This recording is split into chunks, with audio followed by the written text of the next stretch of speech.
Monggo Bu Nawang. Nggih Bu, terima kasih waktu yang diberikan kepada saya. Bismillahirrahmanirrahim nggih.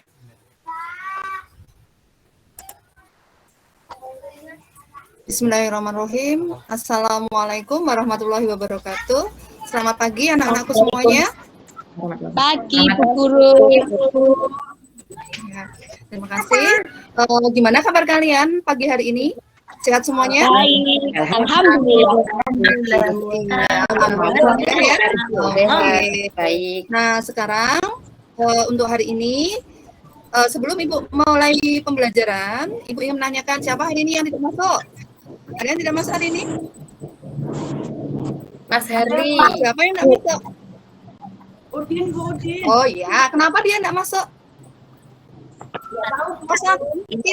Oke, kita doakan ya semoga Septi lekas sembuh ya, bisa belajar lagi dengan kita di sini. Oke, mari sebelum kita mulai pembelajaran, mari kita berdoa dulu. Ketuanya coba Bu Is, Ya, Isamsia coba dipimpin ya. Enggak. ya Bu Guru. Mari teman-teman sebelum mengawali pembelajaran kita berdoa. Mulai. Bismillahirrahmanirrahim. Selesai. Alhamdulillah ya, kita sudah berdoa. Semoga ilmu di pagi hari ini yang kita dapatkan pada materi ini bermanfaat untuk kita semua. Oke, di sini yang pertama, Ibu ingin menjelaskan atau menyambung materi pelajaran yang telah kita pelajari tema yang kemarin. Ya, masih tema 1, tapi di sini untuk pembelajaran yang kedua. Nah, di sini Ibu mau menampilkan video. Ya, Ibu ingin menampilkan video di mana di situ ada materi yang akan kita bahas seperti kemarin, ya. Ibu. Ya, Bu.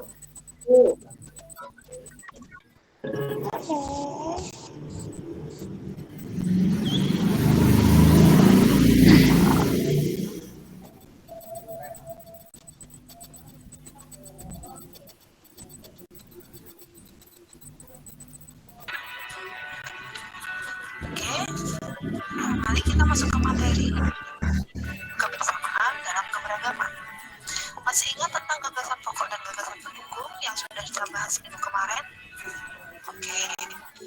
Nah, di sini dengan gagasan pokok dan gagasan pendukung, yaitu kita buat dengan bentuk diagram. Nah, bagaimana langkah-langkahnya? Yang pertama, kita membaca paragraf dengan sesama. Yang kedua, menceritakan atau mencermati kalimat pertama hingga kalimat dalam menuliskan dalam bentuk diagram. Itu dapat dicontohkan di gagasan pokok, dituliskan di tengah, dan di cabang-cabangnya merupakan gagasan pendukungnya.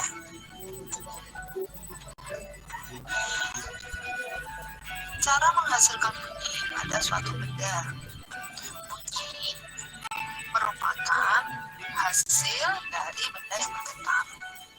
Contohnya yaitu sinar dari gitar yang dipetik.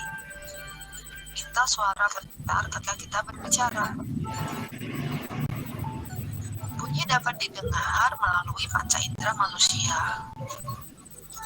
Pendengaran manusia itu merupakan panca inderanya yaitu telinga.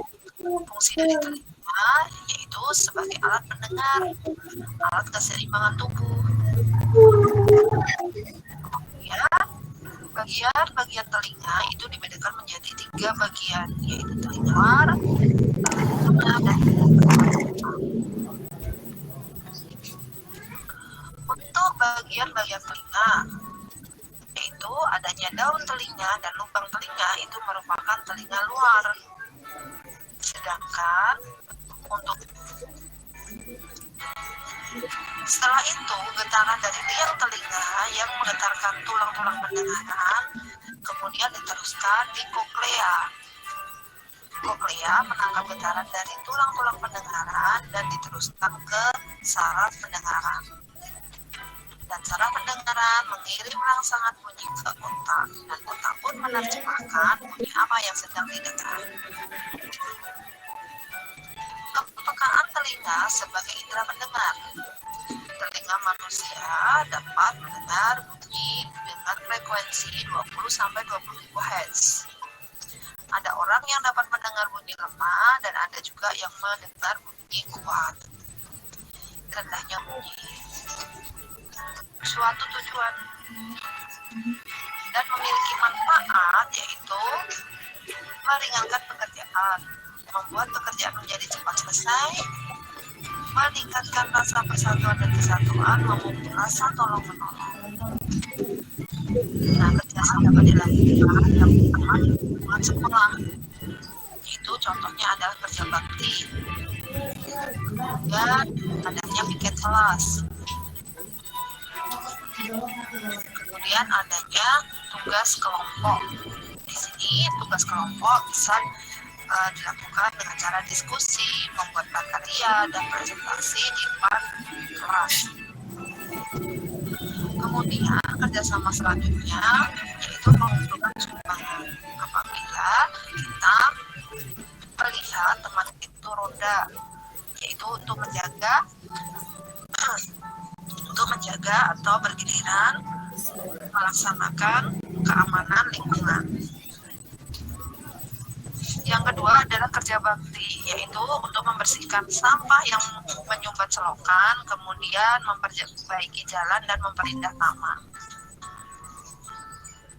Contoh yang ketiga, gotong royong menolong warga yang mengalami musibah. Contohnya kita melihat teman kita. Nah, tadi sudah kalian lihat ya materi yang akan Ibu sampaikan. Nah, di sini Ibu ingin dari materi itu kalian bisa memahami tentang menuliskan pokok pikiran atau gagasan pokok dan gagasan pendukung di dalam suatu bagan. Nah, ya, di dalam suatu bagan yang seperti tadi, yang sudah dimunculkan tadi. Ya, kemudian yang kedua, Ibu juga ingin kalian itu bisa mendengar atau bisa mengungkapkan bagaimana sih proses bunyi itu kita dengar. Selama ini kan kita bisa mendengar ya, tetapi bagaimana sih jalannya? Nah, kayak gitu. Kemudian yang ketiga, kita juga akan menerapkan bagaimana sih kita itu solidaritasnya bagaimana, ya, saling tolong menolongnya itu bagaimana. Nah, dari sini tadi, dari materi yang sudah Ibu sampaikan tadi, ya, dari sini adanya paragraf. Saya munculkan paragrafnya dulu ya.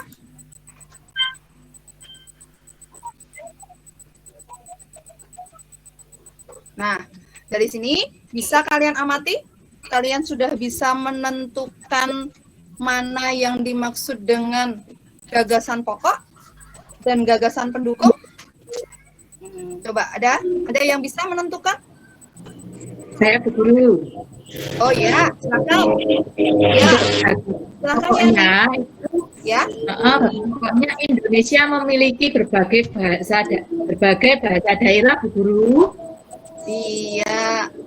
Di sini benar sekali ya. Apa yang dikatakan teman kalian? Yaitu Indonesia memiliki berbagai bahasa daerah. Itu merupakan gagasan pokok. Nah, kemudian kalimat-kalimat selanjutnya apakah juga disebut dengan gagasan pokok? Ya, disebut Gimana? Oh iya, bukan ya. Dia merupakan gagasan pendukung. Nah, setelah kita tahu dari paragraf itu mana yang termasuk gagasan pokok dan mana yang termasuk gagasan pendukung, kemudian kita buat bagan. Nah, kita buat bagan. Bagannya seperti ini tadi. Nah, ya, bisa kita tuliskan gagasan pokok itu di tengah. Ya, kemudian gagasan pendukungnya dia anak cabangnya. Tetapi apakah boleh kita menuliskannya di atas, Bu? Boleh enggak? Boleh enggak? Kalau menuliskan gagasan itu berarti kita tidak akan mendengar sesuatu.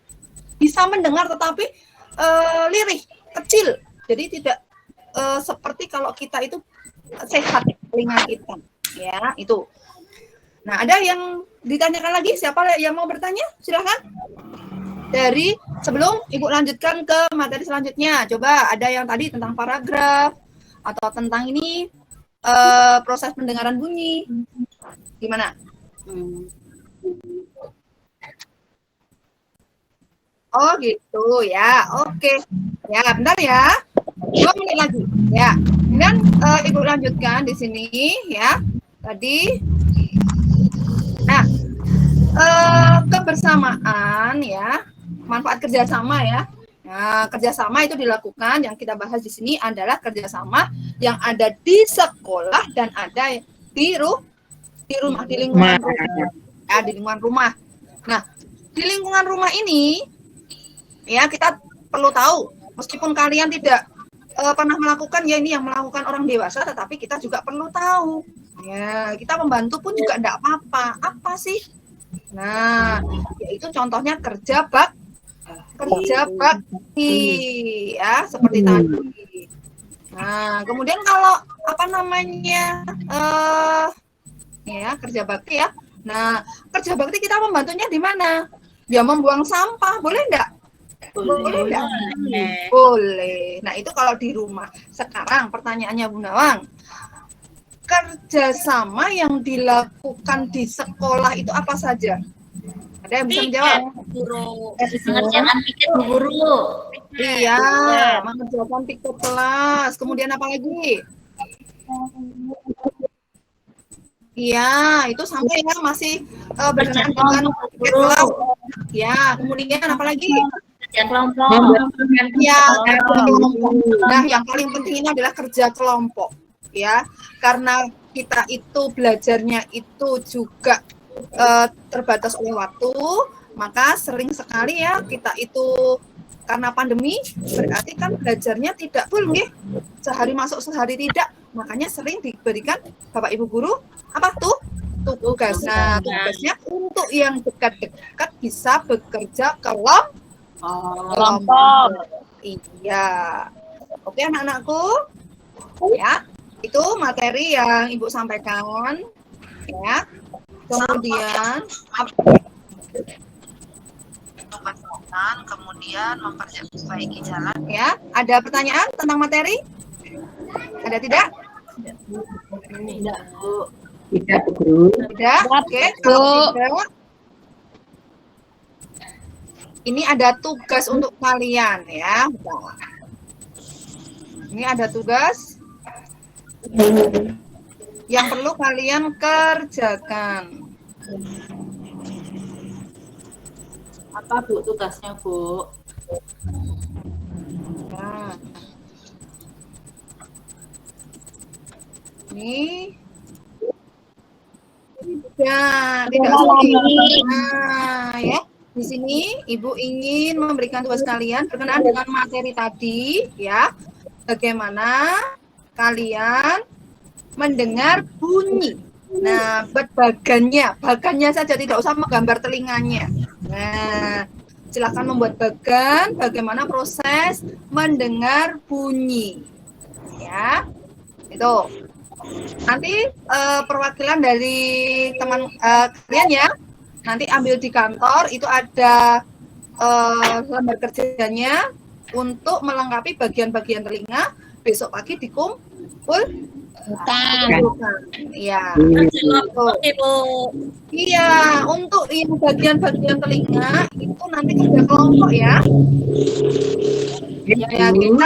Ya, kita di sini menerapkan kerja sama. Iya kan? Iya. Nah, ini. Ya, nanti diambil ya. Nanti diambil di kantor ya. Ya, karena Bu. tadi baru di fotokopi ya. Tadi baru di fotokopi. Oke, itu tadi. Dari sini ada pertanyaan tidak? Tidak, Bu. Tidak ada ya? Oke, kalau tidak ada, berarti kalian sudah memahami ya perintah tugasnya untuk yang dikerjakan di rumah, karena waktu kita itu terbatas sekali ya. kalau kita itu sudah belajar guna ya, semuanya dikerjakan di sekolah. Nah, ya. Kemudian nanti tugasnya setelah berkelompok, besok pagi dikumpulkan. Oke. Nah, mari kita simpulkan ya. Jadi, kita sudah membahas tentang paragraf ya, yaitu menentukan apa tadi? Ide.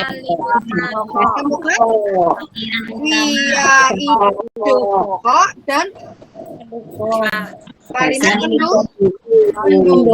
Oke. Kemudian yang kedua apa? Bagian-bagian telinga, Bu. Iya, memahami proses mendengar bunyi, ya. Memahami proses mendengar bunyi dengan apa? Panca indera. Nah, yang kemudian yang ketiga apa? Kerjasama. Ya. Jadi dari ketiga-tiga ini kita bisa mengambil manfaat, ya kan? Manfaatnya apa? Kalau kerjasama, misalkan di kampung ada apa? Tutuk kentongan untuk kerja bakti, berarti kita mendengar. Berarti tadi ya proses mendengar, ya kan? Nah, kemudian perintahnya itu sudah menjadikan kalimat. Nah, jadi dari 3 pembahasan kita sudah mempelajari 1 pembelajaran yang bermanfaat untuk kita. Ya, nanti yang tidak masuk diberitahu ya. Diberitahu tugas ini ya. Iya. Oke, kalau tidak ada pertanyaan, sekarang Bu Nawang tutup ya dengan ucapan alhamdulillahirabbil alamin. Jangan lupa tetap belajar meskipun kita belajarnya setengah-setengah, maksudnya setengah-setengah itu sehari masuk setahari tidak ya. Ya, semuanya sehat. Amin. Iya, terima kasih Bu Nawang akhiri. Wassalamualaikum warahmatullahi wabarakatuh. Waalaikumsalam warahmatullahi wabarakatuh.